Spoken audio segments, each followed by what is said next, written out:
Morning, friends. It's a little later. I should have come out when I first got out of bed and I recorded the sunrise. At any rate, I do have a couple pictures of sunrises. There's smoke has circled down around Newfoundland from the wildfires on the mainland, and so when the sun comes up in the morning now, it's almost blood red when it's just coming up over the hill, but it doesn't get up very high and it just turns your regular white. But I need to give an update, and there is exciting stuff, yes. Come on. Yes, I am behind, but there's still excitement to be had in the garden.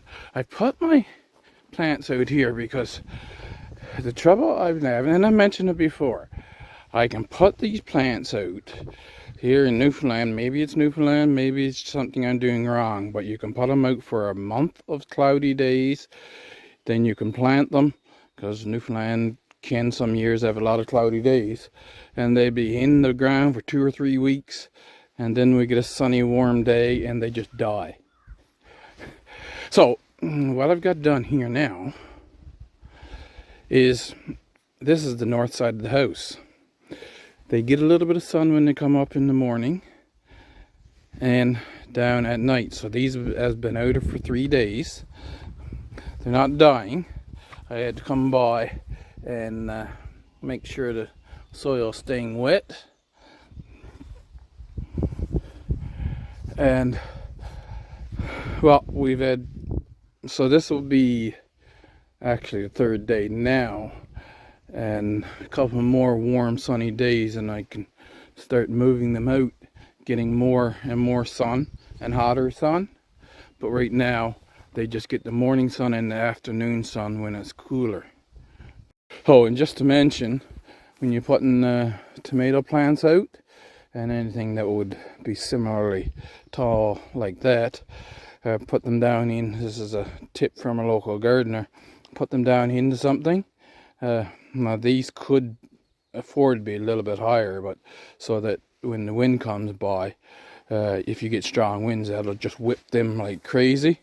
But down in something like that will somewhat protect them from getting beat up with the wind. The grapevines are leaved out in early June as normal, and we've got our flower buds coming. The lilies have come and gone, so I'll have to put up some of the pictures that I took and put a date on them, so you'll know when they're out in full bloom.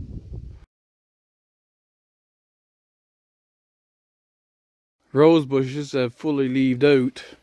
I'm not noticing any buds, flower buds yet. And the clematis, I remembered the name. Of course, this is as flower buds coming on, alright, and it's fully leaved out.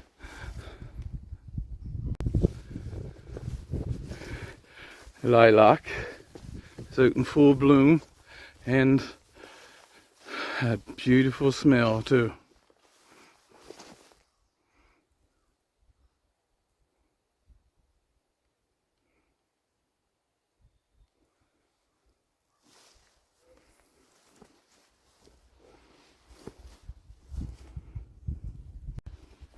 Now this is some disappointment here. I'm going to add some flowers again, but as you can see, these are getting eaten.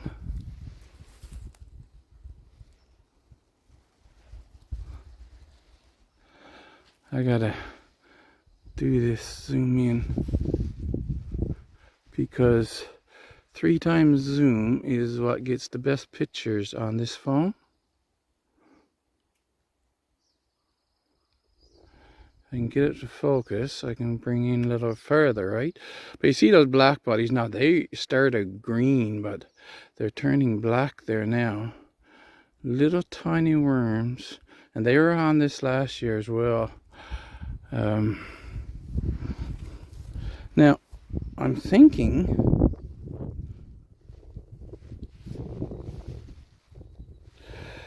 that if I took the garden hose and sprayed it, I'd spray them off. So I'm going to try that and see what happens. Because then next year, then I'd be able to watch earlier, and as soon as it starts, just a few times, just give them a blast with water and see if I can get it to come off. I've been cleaning up the other beds, but if you remember from last year, I got to cleaning out this and it went really fast, so I'm not worried about that. Tomatoes are going here, and it'll only take me like a couple of hours actually to prepare this. That also goes with this down by the fence. I mean, we've got like a foot of compost there, so should be very easy for me to take all this stuff out. I've taken out my two strawberry beds up above because they wasn't working. I cleaned them all out and put compost on them. But this is the one out by the front fence that I was wondering whether it was tame or not. So we'll see what kind of strawberries that these will produce this year now. Started with just that one columbine plant out there, outside the fence. And now I have 4 of them here. And they're about ready to flower. The buds are a long ways away long. I occasionally leave bunches of daisies. So they're your normal wild daisies, but they grow in bunches, so sometimes you can leave a bunch in your flower patch and you got free daisies. And the next thing to it, of course, is the oregano. It seems to me that this grapevine here is further along than the one up by the house. And even the buds for the new branches, they're really coming along. Maybe it gets more sun than the other one does because the other one's in between the house and the large shed, right?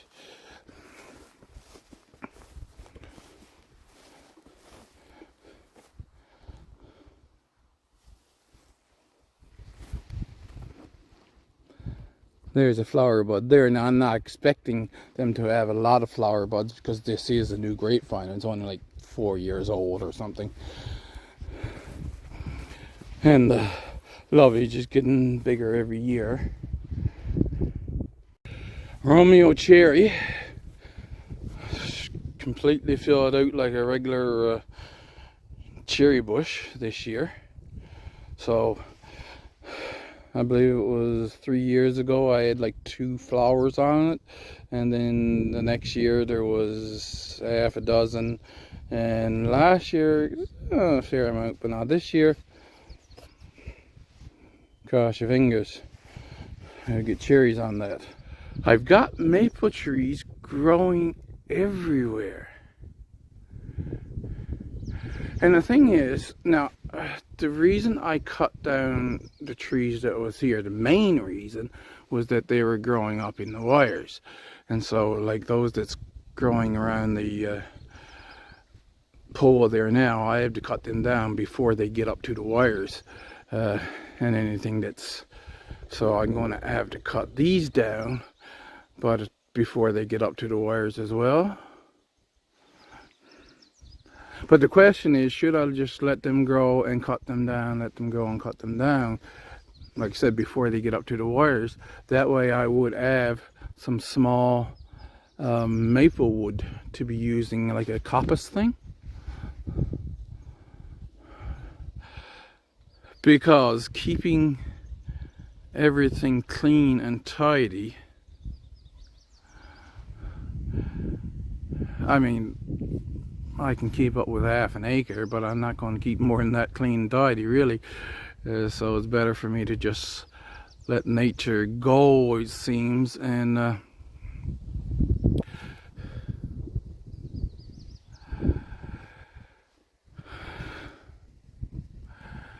just work with her.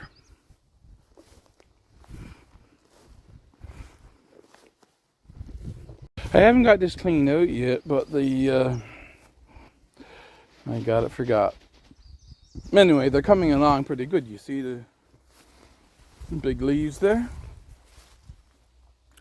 There's another maple tree in there. See, now that one I could leave there and just have the forsythia as an understory bush with the maple tree growing above it if I wanted to.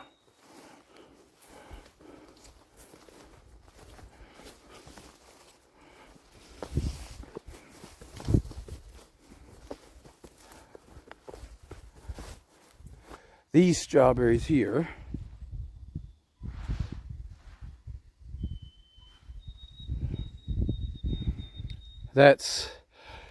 I think what you see there is from up above, but there might be some pine berries in there.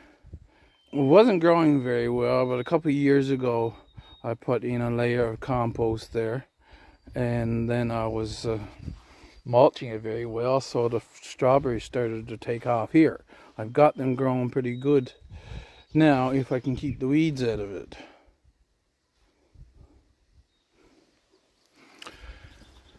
Now, it's a little bit later here, but I've got B-roll, so I'll see what I got on my computer and we'll put things in about this. There was 8 bunches of flowers, so this is the pear tree, eh?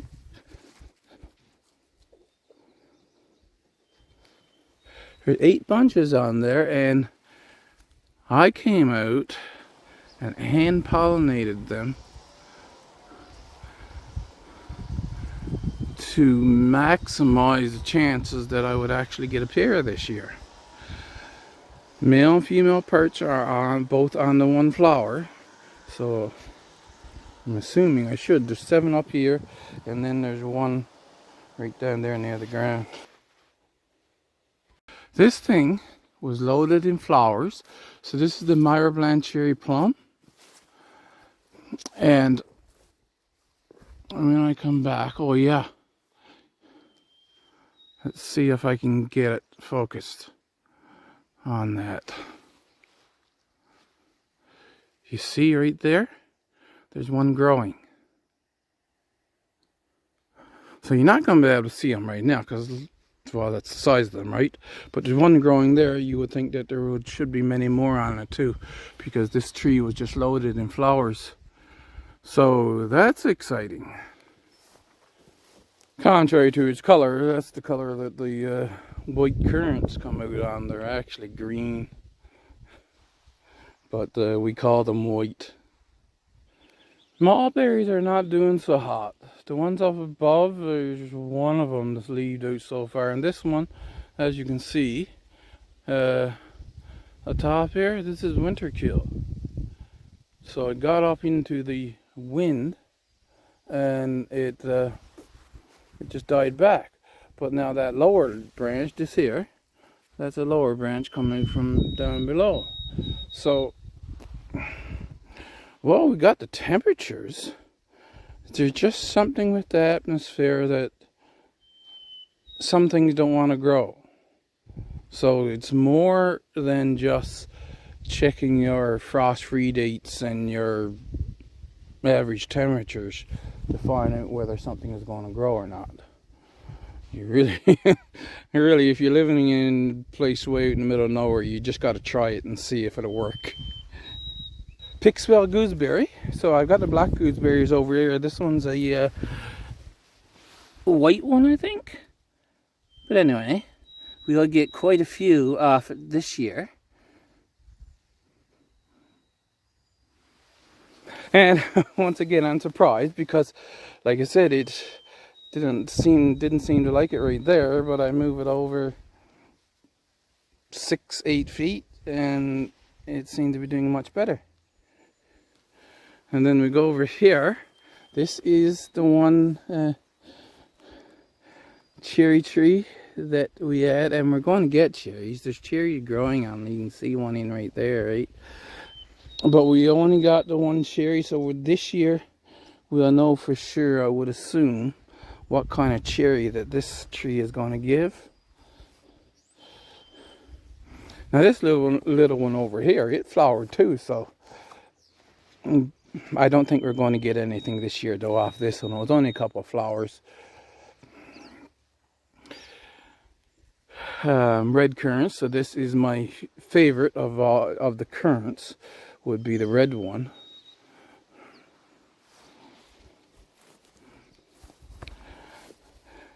And then the black one, what I do with the black ones now, I freeze them and I mix them with milk and sugar. They need sugar help. They don't need the milk help, it just need the sugar help. So this tree here, this is one of the other ones. So I've got 3 Myroblend cherry plums. There's one that hasn't flowered yet, but there's that one that I showed you that has the one cherry plum growing, and it was loaded in flowers. Now this one, it put on flowers up here and over here, not all the way down.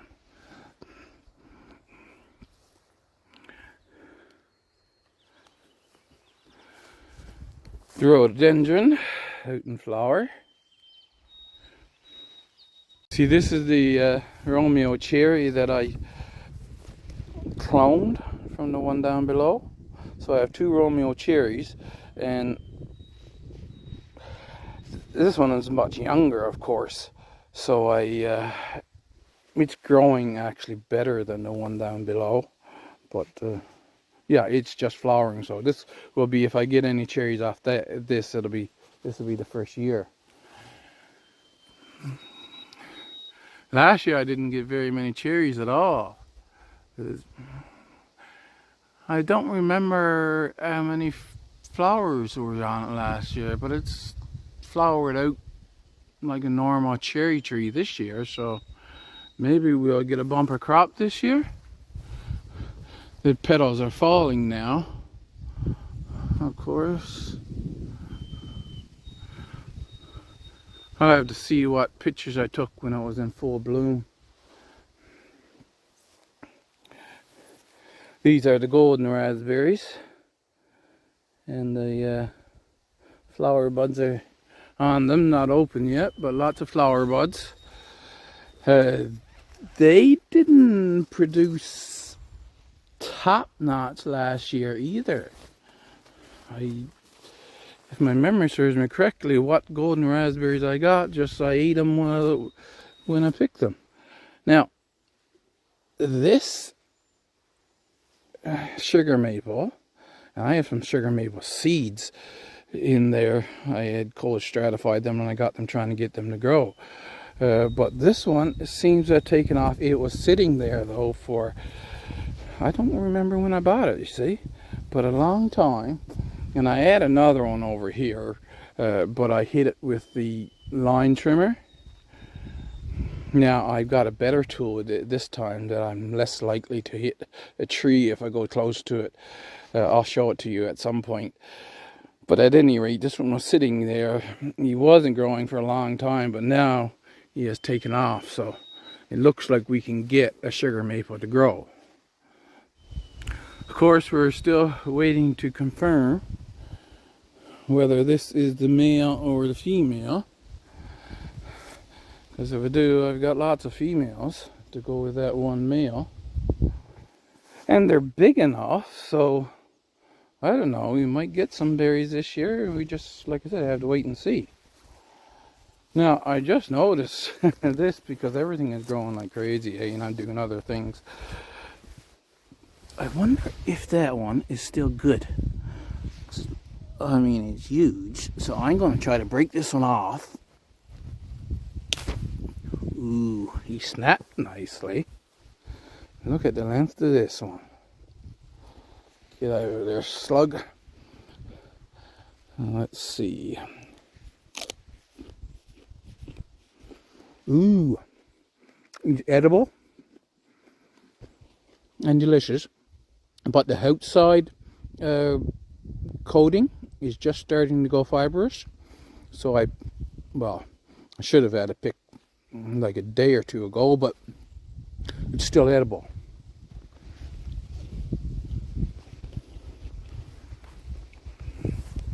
So this one is probably not. It's probably gone too hard along the outside.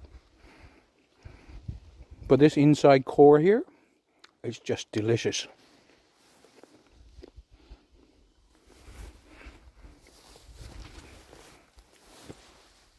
There's another one I can pick. So I didn't miss it with the everything taken off. I can get a couple pieces of asparagus. Flowers is gone here now, but I do have some B-roll, so I'll put it in. There's some flowers here, right? So not a huge amount of plums now, but we should get some plums this year. Got the that bin sifted out.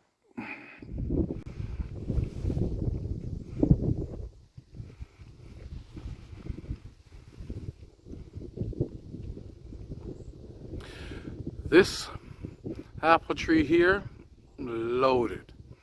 So we didn't get, I mean, we got a fair amount, but I wouldn't say we got a ton. I see 1, 2, 3, 4 birds up there.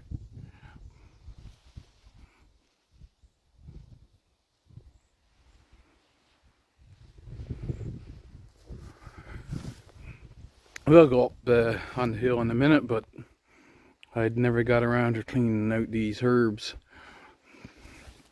Now this part is potatoes going in here, so I'm waiting.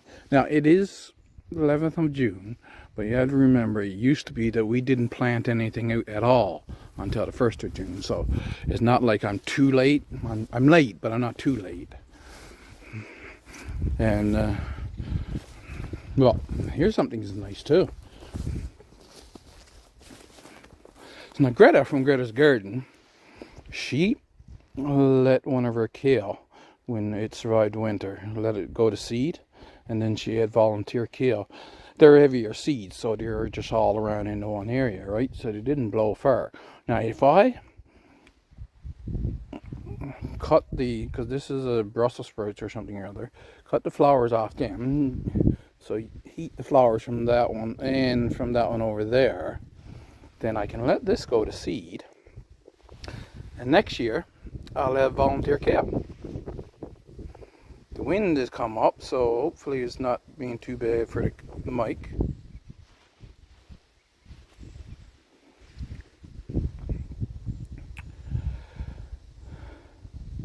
That's kiwi. So once again, whatever's with the atmosphere around here, kiwi do not want to grow. I'm going to give up on that. However, I don't know of anybody around here who has eyebush blueberries, but I'm going to get blueberries off this year. So there's one plant there, and there's one plant there, both growing beautifully. Now, of course, we know rhubarb grows well here in Newfoundland, and since we cut down those trees there, so these were the ones in the shade, and they were growing in the shade, and I got a little bit of harvest. So if you have to, you can grow rhubarb in the shade, but depending on your temperatures, it needs more and more sun. So we cut down trees, like I said, and I've got 5 patches of rhubarb here now. I just took right off when it got lots of sun. That rhubarb I just showed you, that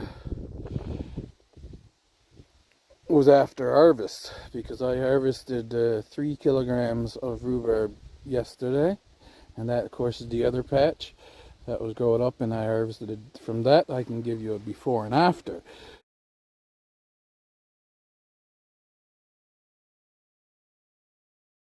Now we've got more excitement here because, yep, as I said, I sifted out that entire bed of entire bin of compost and laid it out on the beds.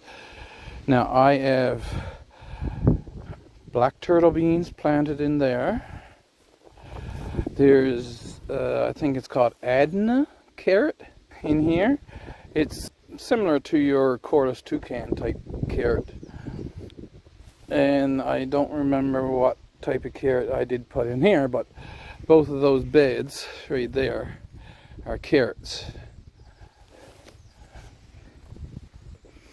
Then we come along here. See, this is where the strawberries were, and I was saying that I really need to get the bed amended with compost, and the strawberries were put in too early, and I had more weeds than I could deal with, etc., etc. I put sugar beets in here,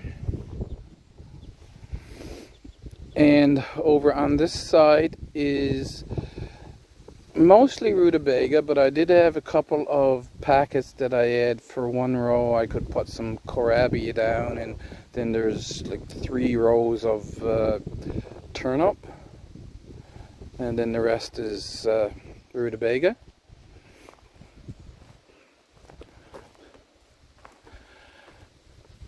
And then that's Jacob's cattle beans. So I stopped because the other bin was wet.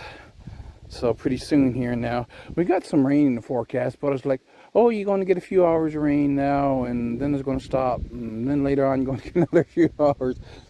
So I don't know what's going to come. At any rate, I'm going to finish those 2 beds, plant them off. I don't know yet whether I'm going to put potatoes in there or something else. We'll see. But we come down here with more excitement, actually. I weeded out the beds. This is why I didn't do this video yesterday. I wanted to weed through the onions so that you can see them all. And I don't know which is better. Should I zoom in? I think zooming in is better than getting down by them. But you can see all those onions there now. And I counted 117, and if my memory serves me correctly, that's all I planted in that bed. 117. Now, we come over to this bed, and remember, after those 2 nights of frost, I thought they were just all dead gone. But look at how many is actually there. I counted 119, I think it was, in this bed that I've grown back. Now, some places I can show you the original plant. You see, this one here is a prime example. Everything died. Everything. But then it grew up again. So I have, they might be set back a couple of weeks, but 119 in that bed. There's 117 over there, and 91 in there. So this little thing that I done over here, got some onions planted in that just to see if they can be direct sowed somehow outside rather than sow them inside and having to harden them off, etc., etc. Because I thought the other ones were a no-go. But I've got 240 something or whatever that's actually growing there. So these now are really purely an experiment. Now, I mean, if I can have a onion a day, it'd be alright, but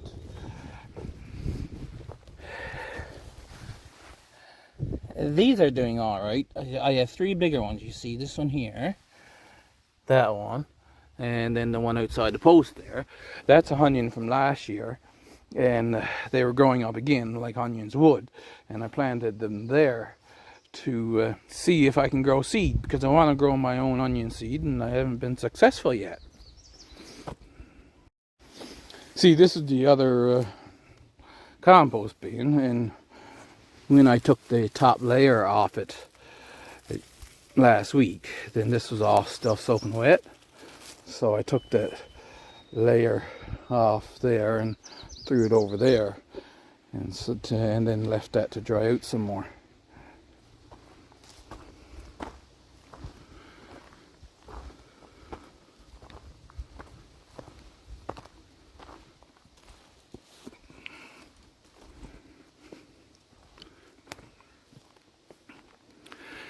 See, I think if you be careful with nature, you don't have to have an overly big lot of work to it.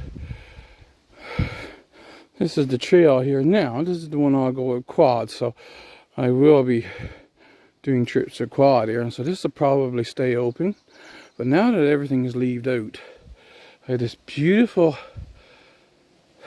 edge type ecosystem going on here, and I got a path I can walk through, but all the little birds and rodents, they'll be on the edges over here on both sides, right? As far as apple trees go, where are you? There's one right here alongside us somewhere. Oh, we're not up to it yet, that's why.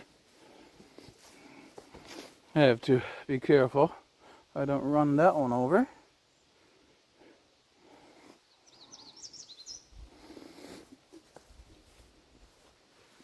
Now,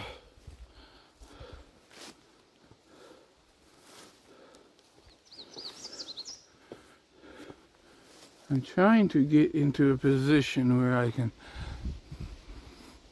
show you that this apple tree here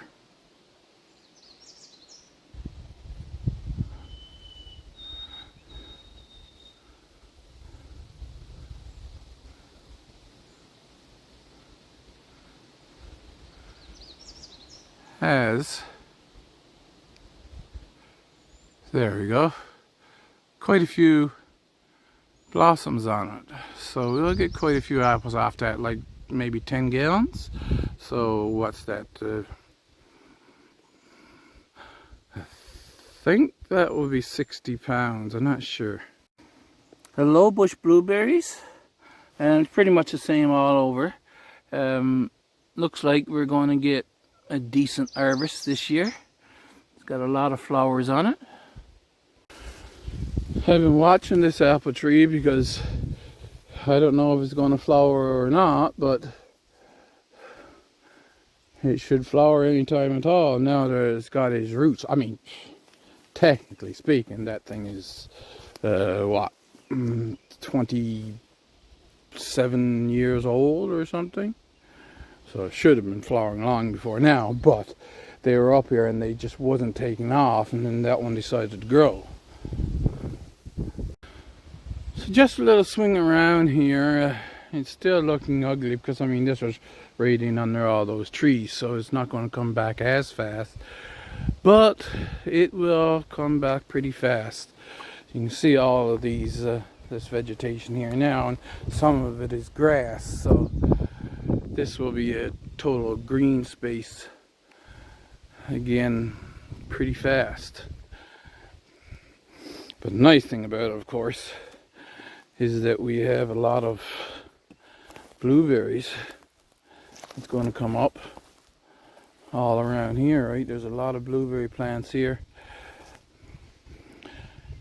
The honey locust down there, they're leaving out, but they're not going very well. I'm still thinking I can get honey locust to grow, but we're going to ignore them right now. Poor old camper. I'm getting better, so I don't know how much I'll get done this summer, but I would really like to get that out of there. Fix any rot that's on it, because there might be some rot in the back end, and then see if somebody wants it for a hunting cabin. That's what I want to do with it.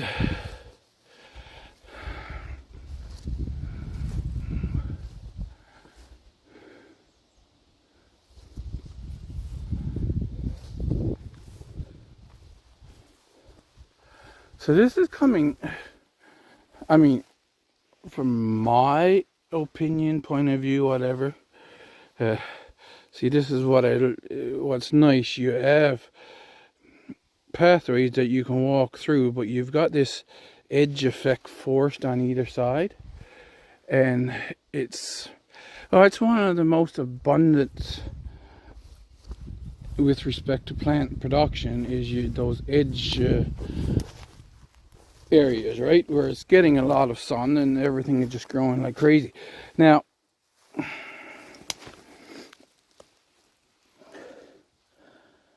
As of yet, there's no sign of that rust fungus on them. So we'll wait and see. This is Bartlett's pear, Saskatoon berry, and as I said, they're all over the property. So, but they always get infected with that fungus. Now we're trying to get up here.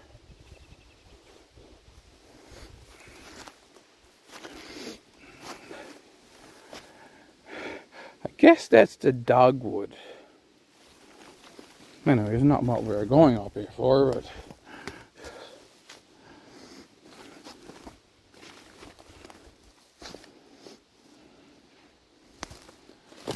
this is what we're going up here for. See, this is the black locust, which, if it's leaved out like that in early June, then it should do well.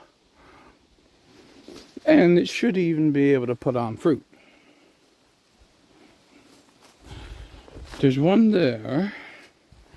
That one's doing the best.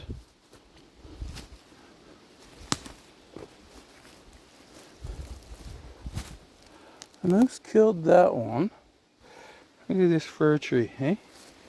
I mean, the native plants, they start and they just take right off.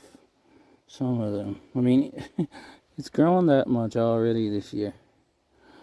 I'm looking at the plant and not at the camera, and sometimes get my videoing out of place.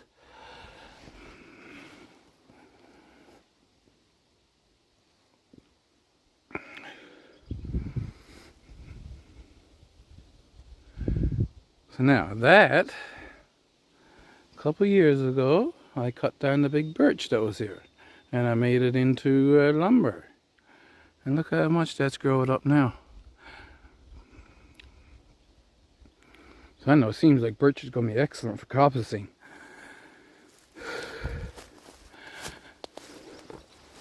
But then there's another black locust that's doing just fine.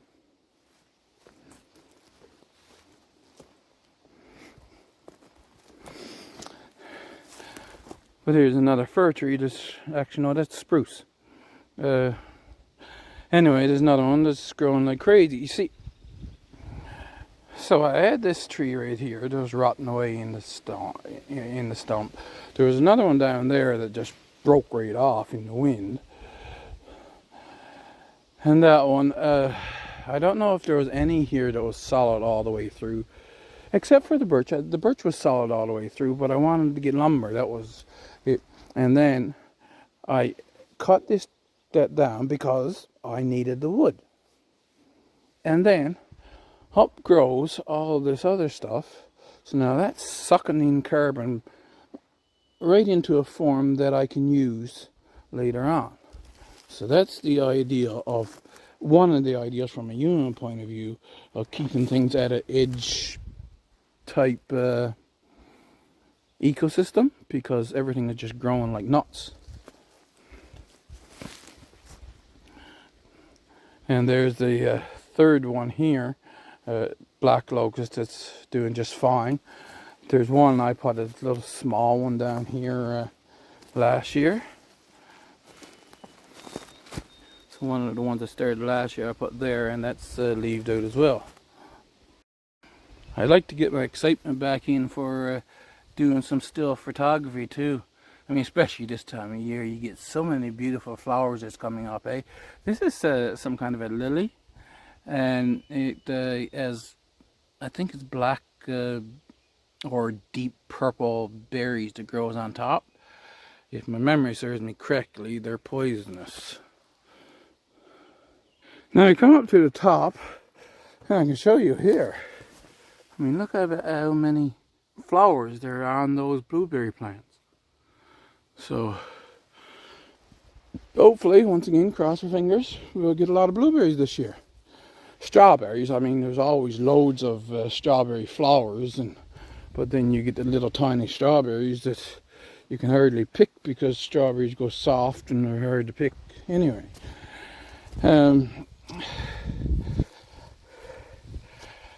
I have here, you see that, and it's not leaved out there yet. Now that's Osage orange, and even if they do continue to grow, you see this one here, it has leaves just coming out on it now. See that? So it might grow, but it'll never put on fruit. Not that I'm interested in fruit though with Osage orange, right? So it doesn't matter. I can leave these there and let them grow, and I'm not going to touch these until they get big enough that I can do something with the wood. Red mulberry. See? Remember that.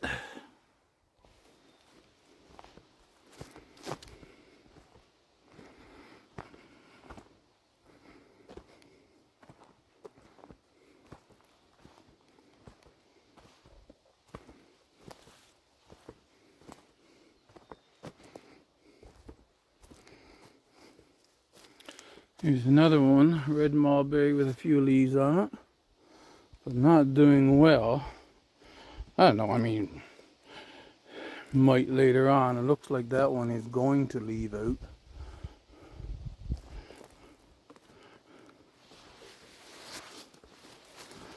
First time I brought you up here, there was practically nothing, and I put down all those mulberry trees 15 feet apart or 30 feet apart or whatever it was.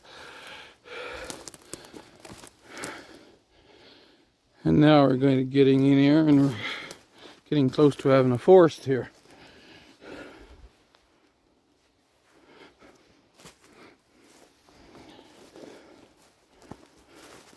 But, oh, sorry. Red mulberries, they're not doing that well.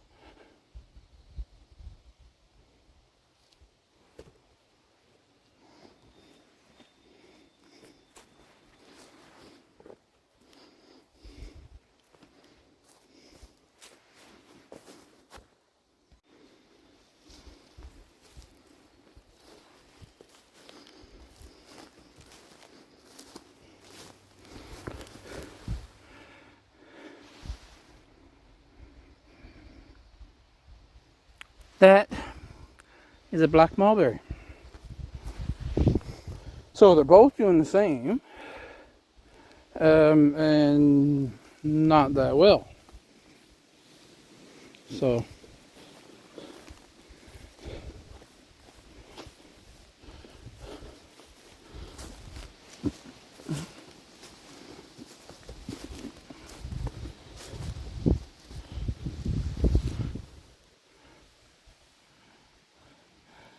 whether or not we'll get partridge berries is just wait and see. They tell me, oh, wait till frost for partridge berries, wait till frost. But I found out if you wait till frost for partridge berries, then the birds are going to have them eat. I've got to check something out. Something tells me we had a windstorm and a tree come down across this road. Let's see. You see that hole?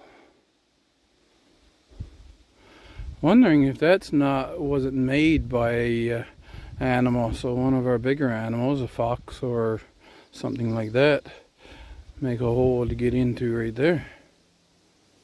Now here we come up to the Ida Red apple tree. The only one we actually have a name for.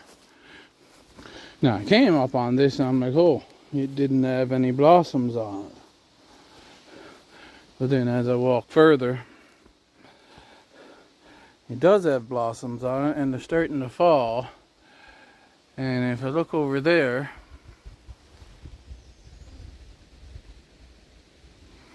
there's actually quite a few blossoms on that other side. See that? So if they don't get that skin fungus on them, then I'll get a fair amount of Ida red apples. That'd be nice. This one, on the other hand, not a blossom. So this is a dud year for this tree, which is kind of any dud year for this tree we feel sorry about, because this is the best, produces the best apples of all the trees.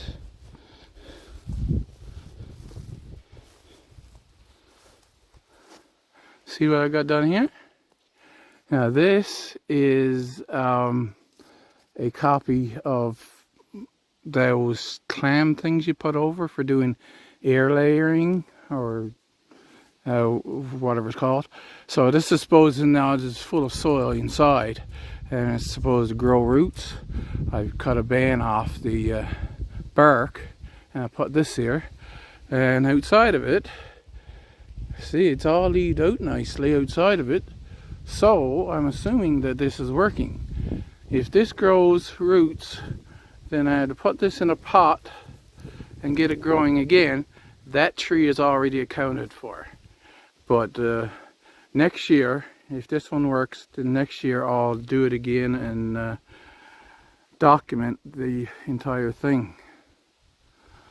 But right now, there's, like say this year, there's no trees, no blossoms on it, so there's not going to be any apples.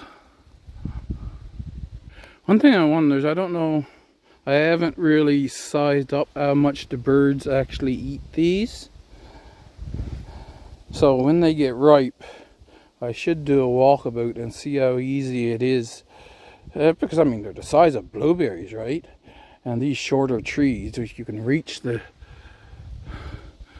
bunches, might be like just as good as picking blueberries, to pick these little cherries.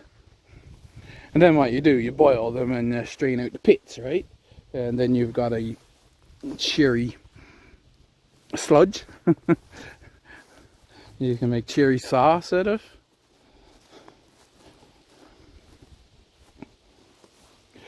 Now when I got here, really, I mean, there's quite a few flowers on these bushes, but it's not extreme abundance. Up above, there's a lot more. I'm going to bring you in with me for this one, because I never looked at this one yet.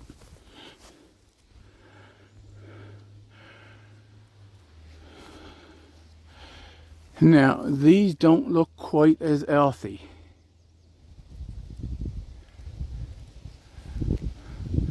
as the other ones further out. But there's no lumps on them yet, so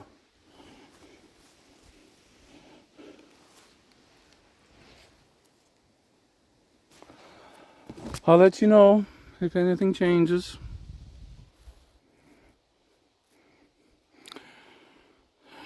Everything's growing like mad. Yeah, I don't